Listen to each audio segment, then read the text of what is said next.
আসসালামু আলাইকুম সুপ্রিয় দর্শক শ্রোতা বন্ধুরা, আপনারা দেখতে পাচ্ছেন ক্যামেরার সামনে নিয়ে এসেছি একটা সুন্দরী কিউট ডানা কাটা পরীকে। তার কথাগুলো আপনাদের সামনে তুলে ধরবো, চলুন শুনে আসি এই সুন্দরী মিষ্টি আপুর কথাগুলো তার মিষ্টি মুখ থেকেই। আজ কেমন আছেন আপনি? ভালো নাই ভাইয়া, ভালো থাকলে সুখে থাকলে কি আর প্রতিবেদনের সামনে আসতাম? সুন্দর মানুষরা ভালো থাকে না? সুন্দর হইলে কি আর ভালো থাকা যায়? সুন্দর হলেই তো আমি জানি যে ভালো থাকা যায়। যার মনটা সুন্দর, যার দেহটা সুন্দর, সেও তো ভালো থাকে, তাই না? থাকে ভাই, যার ভাগ্য ভালো লেখা থাকে সে থাকে, আর যার ভাগ্য ভালো লেখা নেই সে কিভাবে ভালো থাকবে? আচ্ছা, আপনার নাম কি আপু? সুমি। সুমি। কোথায় থাকেন আপনি? আমি সাভারে থাকি বর্তমান।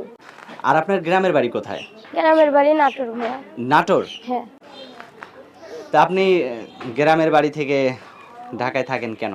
ভাইয়া, স্বামী চলে যাওয়ার পরে স্বামী যখন অন্য মানে মহিলাকে আপনার বিয়ে বিয়ে করে, হয়েছিল? হ্যাঁ আমার একটা বাচ্চা আছে, আমার একটা ছোট বাচ্চা আছে। বাচ্চার বয়স কত? 5 মাস বয়স ভাই। 5 মাস বয়স? হ্যাঁ আমার তো ছোট্ট এত একটা ছোট্ট বাচ্চা আছে। বাচ্চা থুয়ে আপনার জামাই কিভাবে চলে গেল? সে অন্য একটা মেয়ের সাথে সম্পর্ক করে ভাই আমাকে ডিভোর্স দিয়ে দিছে। এখন কি করব? আমার তো চলতে হবে, আমার বাচ্চাটাকে তো মানুষ করতে হবে, ছোট একটা বাচ্চা। তো তাই এত আমি এত কাজের জন্য ঢাকা চলে আসছি। আচ্ছা আচ্ছা, কি কাজ করেন ঢাকাতে? আমি একটা পার্লারে কাজ করি ভাইয়া। যাক, মাশাআল্লাহ, অনেক ভালো কথা। আর ভালো কাজ করেন।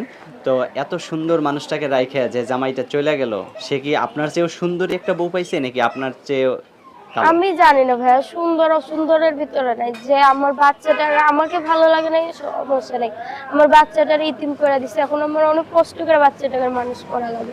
এখন যদি আবার আপনাকে কেউ কারো জীবন সঙ্গিনী করতে চায়, কি করবেন? হ্যাঁ ভাই, আমার যদি কেউ জীবন সঙ্গিনী করতেছে, আমার বাচ্চারা আমার মাইনা নিতে পারলে আমি তার জীবন সঙ্গিনী হয়ে যাবো। আচ্ছা, অসংখ্য ধন্যবাদ আপু। আপনার ফোন নাম্বার দিবেন ভিডিওতে?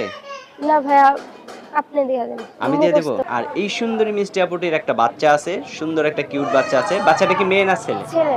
ছেলে বাচ্চা আছে এই আপুটির। তো এই বাচ্চাটাকে সহ যে মেনে নেবে এই আপুটি, তার ঘর সংসার করতে চায়।